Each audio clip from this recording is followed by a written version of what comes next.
السلام علیکم ورحمۃ اللہ وبرکاتہ۔ حجاج کرام، الحمدللہ اس سال پر سفر حج کے موقع پر جو حجاج تشریف لے گئے تھے تقریباً سبھی کی واپسی ہو چکی ہے۔ آج ہم ان آنے والے حجاج کرام کی خدمت میں کچھ پیغامات پیش کرنا چاہتے ہیں۔ سب سے پہلے آپ کی خدمت میں ڈھیر ساری مبارکبادیاں ہیں۔ اللہ تعالیٰ آپ کے حج کو مقبول بنا دے، مبرور بنا دے۔ اللہ تعالیٰ نے بڑی اونچی نسبت عطا فرمائی ہے۔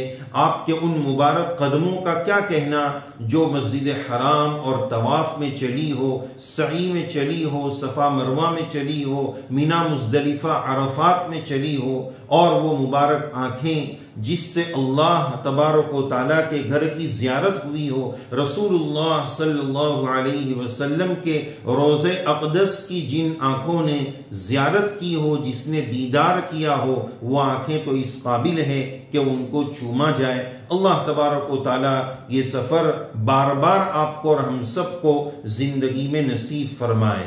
یہ سفر حج کے فائدے کیا ہیں؟ حج کی عبادت کا فائدہ کیا ہے؟ اللہ تبارک و تعالیٰ نے حج کی عبادت کے سلسلے میں کوئی ایک متعین فائدہ نہیں بتایا۔ جیسے نماز کے بارے میں بتایا ان الصلاۃ تنہی عن الفحشاء والمنکر، نماز برائی اور بے حیائی سے روکتی ہے۔ روزے کا فائدہ قرآن مجید نے بتایا لعلکم تتقون، زکوٰۃ کا فائدہ بتایا کہ زکوٰۃ کے ذریعے وَتُطَهِّرُهُمْ بِهَا وَتُزَكِّيهِمْ، اس سے دوسرا مال پاک اور پوتر ہو جائے گا۔ روزے کے ذریعے تقوی ملے گا۔ لیکن حج کا فائدہ کیا ہے؟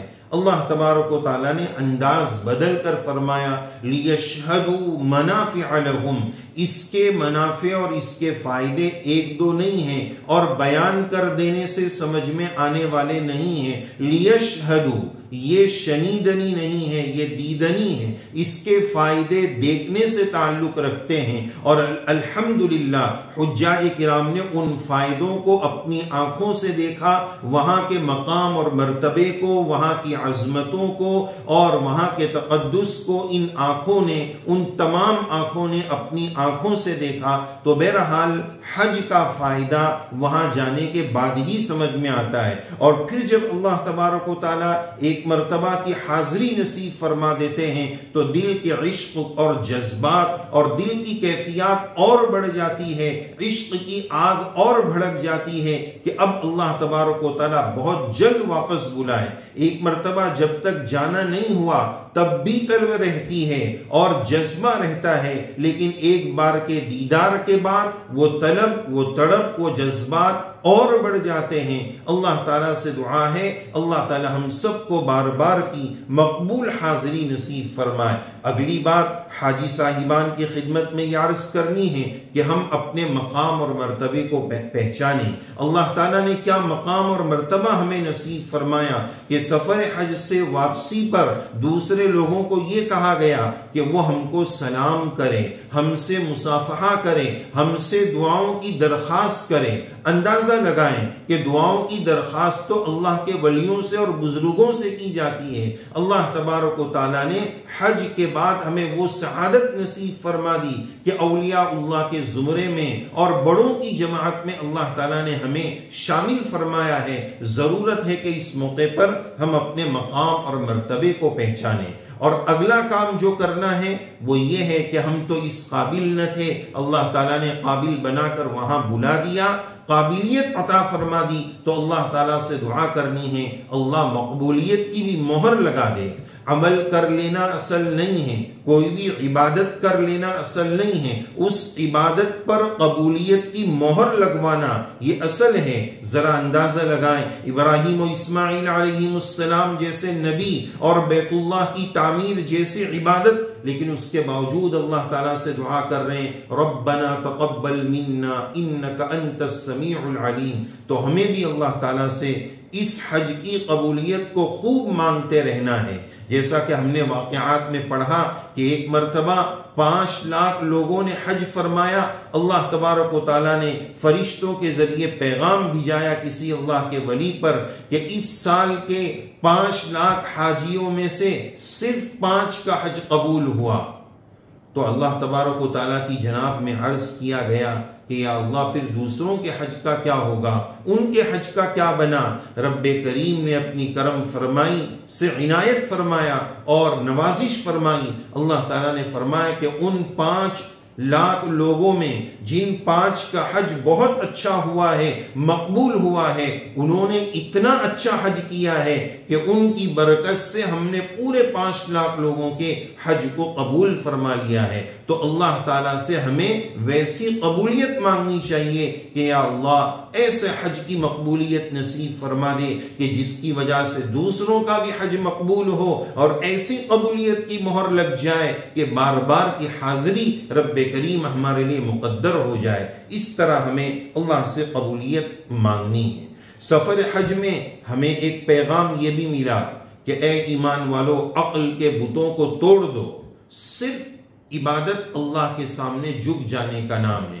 اللہ کے حکموں کو ماننا، رسول اللہ صلی اللہ علیہ وسلم کے طریقے پر چلنا، چاہے ہماری عقل میں آوے یا نہ آوے۔ حج کے موقع پر بہت ساری ایسی عبادتیں کروا کر ہمیں حاجی کو یہ پیغام دیا گیا، چنانچہ عام موقع پر انسانیت، صحیح فطرت اور نیچر یہی چاہتا ہے کہ انسان صاف ستھرا رہے۔ اسلام بھی اسی کی تعلیم دیتا ہے، لیکن حج کے موقع پر کہا گیا اللہ تعالیٰ کو حاجی میلا کچیلا اچھا لگتا ہے۔ حج کے موقع پر بیت اللہ کی 1 لاکھ نیکی والی نماز چھوڑا کر کہا کہ اب حج کے دنوں میں مینا میں آ کر نماز پڑھنا ہے۔ رمی، شیطان کو پتھر سے مارا جا رہا ہے۔ عقل میں آنے والی بات نہیں ہے کہ اس مارنے کا کیا فائدہ، لیکن اللہ کا حکم ہے، نبی کریم علیہ السلام کا طریقہ ہے، اس لیے ہمیں کرنا ہے۔ اور اسی طریقے سے رمی کر رہے ہیں، قربانی کر رہے ہیں، اور مزدلفہ میں مغرب اور عشاء کی نماز کو عشاء کے وقت میں پڑھ رہے ہیں۔ ان سب عبادتوں کے انداز سے ایک حاجی کو اور ایک مسلمان کو یہی پیغام دیا گیا کہ شریعت میں عقل کو مت لڑاؤ، عقل کے بتوں کو توڑ دو۔ عبادت اور بندے مومن کی شان یہی ہے کہ جو اللہ کا حکم ہوگا ہم جب کہیں، جو کہیں، جس طرح کہیں، اس کے کرنے کا نام اسلام ہے، سراپا تسلیم کر لینے کا نام اسلام ہے۔ یہ پیغام حج کی عبادت سے ہمیں ملا ہے۔ اسی طرح ایک اہم پیغام حاجیوں کی خدمت میں یہ ہے کہ آنے کے بعد کسی کو بھی حج کی تکلیف اور مشقت نہیں بیان کرنی چاہیے کہ مینا میں ایسا ہو گیا تھا، مزدلفہ میں ویسا ہو گیا تھا، چلنا مشکل ہو گیا تھا اور فلاں ہو گیا تھا۔ اس طرح کی مشقتیں اور تکالیف بیان کرنے کی وجہ سے اگر نیکسٹ ایئر، آئندہ سال کسی کا حج کا ارادہ ہو اور ہماری اس باتوں سے وہ ڈر گیا اور حج سے رک گیا تو ہم سے بڑا ظالم کوئی نہیں ہوگا۔ وَمَنْ أَظْلَمُ مِمَّنْ مَنَعَ مَسَاجِدَ اللَّهِ، اس سے بڑا ظالم کون ہے جو اللہ کی مسجدوں سے لوگوں کو روکے کہ وہ اس میں اللہ کا ذکر کرے۔ اور بیت اللہ شریف تو تمام مساجد کی سردار ہے، اس سے روکنا ظاہر ہے کہ کتنا بڑا گناہ ہوگا۔ حج کی عبادت سے روکنا، ایک فرضیت سے روکنا کتنا بڑا گناہ ہوگا۔ لہذا جانے انجانے میں لوگوں کے سامنے ہم اپنی حج کی مشقتوں کو بالکل بیان نہ کریں۔ اور آخری پیغام اور آخری بات یہ بھی ہمیں دینی ہے آپ کی خدمت میں کہ مقبول حج کی جو پہچان بتائی گئی کہ حج کے بعد کی زندگی بدل جائے، جس کا حج اچھا اس کی پوری زندگی اچھی ہو جاتی ہے۔ تو اگر حج سے آنے کے بعد میری زندگی میں واضح چینجنگ اور نمایاں تبدیلی آ جاتی ہے، چہرے پر سنت آ جائے اور ماں و بہنوں میں پردہ آ جائے، زندگی میں نماز آ جائے، شریعت سنت کے احکام آ جائے، زندگی کا رخ پلٹ جائے، تو کہا جائے گا کہ حج مقبول ہوا۔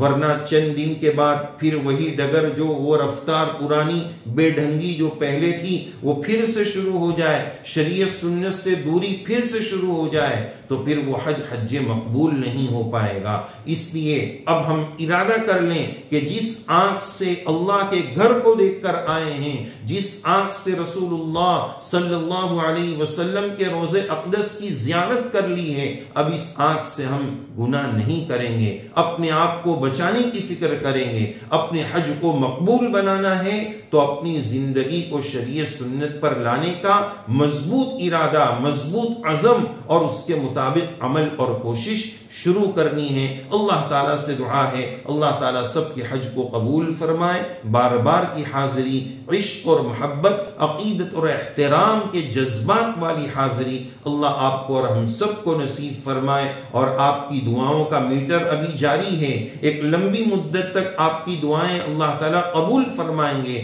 تو اپنے لیے، امت کے لیے، مسلمانوں کے لیے، سارے عالم کے لیے دعاؤں کا خوب اہتمام کریں، اور ہو سکے تو اس سیاہ کار کو بھی اپنی دعاؤں میں یاد فرمائیں۔ آمین یا رب العالمین۔ وآخر دعوانا ان الحمد للہ رب العالمین۔